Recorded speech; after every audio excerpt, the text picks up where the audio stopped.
Pada Juli 2025, kredit perbankan tetap tumbuh solid sebesar 7,03% year on year, didukung oleh kualitas aset yang tetap baik, dengan non-performing loan terjaga di level 2,28% dan loan at risk menurun menjadi sebesar 9,68%. Pertumbuhan kredit juga masih diikuti dengan pertumbuhan kredit investasi yang naik 12,42% year on year dengan didorong oleh sektor berbasis ekspor yakni pertambangan, perkebunan, serta transportasi, industri, dan jasa sosial.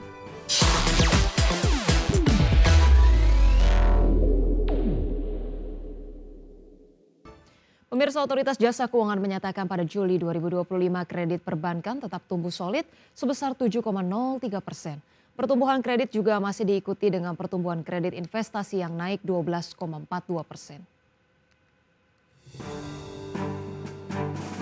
Otoritas Jasa Keuangan menyatakan sektor perbankan Indonesia menunjukkan daya tahan yang kuat di tengah dinamika perekonomian dan politik global. Pada Juli 2025, kredit perbankan tetap tumbuh solid sebesar 7,03% year on year, didukung oleh kualitas aset yang tetap baik, dengan non-performing loan terjaga di level 2,28% dan loan at risk menurun menjadi sebesar 9,68%. Pertumbuhan kredit juga masih diikuti dengan pertumbuhan kredit investasi yang naik 12,42% year on year dengan didorong oleh sektor berbasis ekspor yakni pertambangan, perkebunan, serta transportasi, industri, dan jasa sosial. Sementara itu, dana pihak ketiga tercatat tumbuh sebesar 7% year on year sehingga turut menjadi salah satu faktor pendorong penguatan likuiditas perbankan. Berbagai sumber IDX Channel.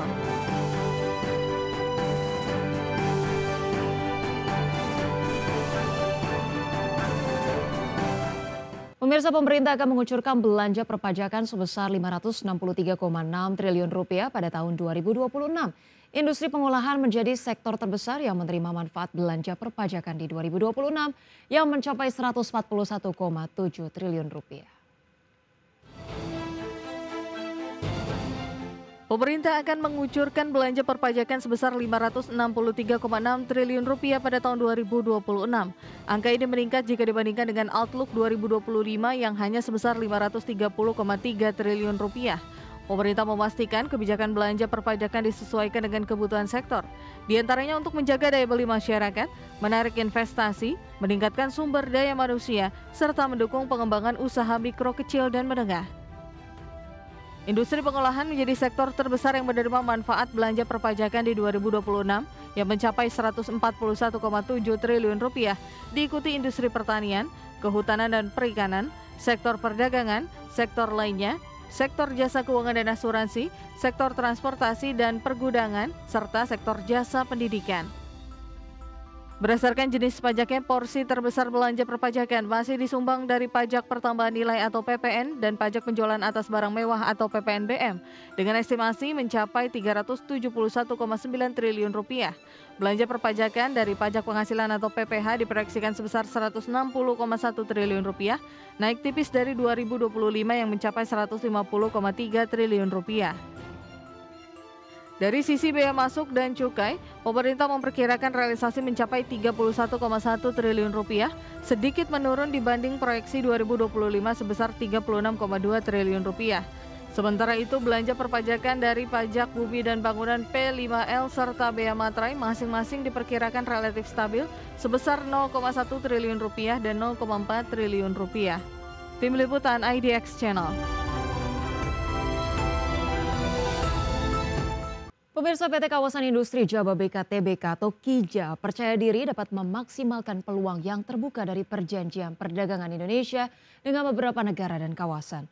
Perusahaan kawasan industri ini melihat momentum positif setelah langkah strategis Indonesia dalam menurunkan tarif dan memperkuat kerjasama dagang internasional. Setelah gejolak dagang global di awal tahun, Amerika Serikat menurunkan tarif tambahan produk impor Indonesia dari 32% menjadi 19%. Langkah ini membuka ruang lebih besar bagi produk Indonesia untuk bersaing di pasar Amerika, sekaligus memberikan keuntungan langsung bagi eksportir dan industri terkait, termasuk kawasan industri seperti Jababeka. Selain Amerika Serikat, Indonesia juga semakin memperkuat hubungan dagang dengan Uni Eropa melalui IU-CEPA, dan dengan Peru melalui IP-CEPA. Kija meyakini perjanjian dagang ini akan membuka akses pasar yang lebih luas dan memperkuat daya saing kawasan industri dalam menarik investasi dan peningkatan ekspor. Mengantisipasi peluang tersebut, perseroan terus memperkuat pengembangan infrastruktur dan layanan untuk menarik investor baru serta mendukung pertumbuhan bisnis kawasan industri. Optimisme ini didukung keyakinan bahwa perjanjian dagang yang lebih terbuka akan memperluas jaringan pasar dan membantu perusahaan berkembang berkelanjutan. Berbagai sumber IDX Channel. Nah, pemirsa, berikut kami hadirkan informasi seputar indeks harga saham gabungan pemirsa pada penutupan perdagangan sesi 1 hari ini 25 Agustus 2025. Pemirsa, IHSG terpantau ditutup menguat 1,02% atau menguat 79,9 poin ke posisi 7.938,8. Sempat menyentuh level tertingginya di 7.951,9 dan level terendahnya di 7.915.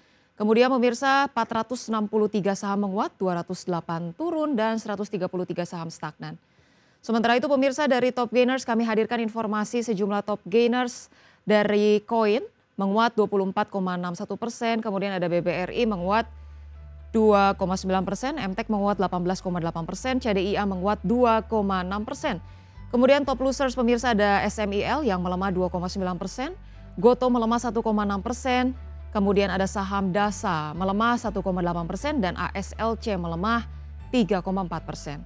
Dari pergerakan sektoral pemirsa, sektor properti memimpin penguatan dengan kenaikan 3,1%, disusul teknologi dengan kenaikan 2,1%, infrastruktur naik 2,02%, dan keuangan mengalami penguatan 1,9%.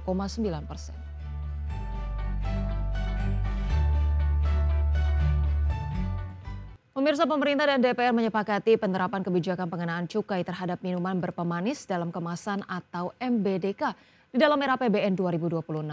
Meski demikian, DPR meminta besaran tarif yang akan dikenakan masih perlu dilakukan pembahasan. Pemerintah dan DPR kembali menyepakati untuk penerapan kebijakan pengenaan cukai terhadap minuman berpemanis dalam kemasan atau MBDK di dalam RAPBN 2026. Pengenaan cukai MBDK ini merupakan salah satu kebijakan untuk meningkatkan penerimaan negara melalui ekstensifikasi barang kena cukai. Dalam rapat Komisi 11 dengan Menteri Keuangan Sri Mulyani, Ketua Komisi 11 Misbakun menyebut pemberlakuan cukai MBDK harus diterapkan pada APBN 2026 sejalan dengan kenaikan target penerimaan kepabeanan dan cukai. Meski demikian, DPR meminta besaran tarif yang akan dikenakan masih perlu dilakukan pembahasan. Ekstensifikasi BKC antara lain melalui program penambahan objek cukai baru berupa minuman berpemanis dalam kemasan MBDK untuk diterapkan dalam APBN 2026 dan di mana pengenaan tarifnya harus dikonsultasikan dengan DPR. Dalam RAPBN 2026, pemerintah menetapkan target penerimaan kepabeanan dan cukai naik menjadi Rp334,3 triliun. Target tersebut akan menopang target pendapatan negara sebesar Rp3.786,5 triliun. Jakarta, Tim Liputan IDX Channel.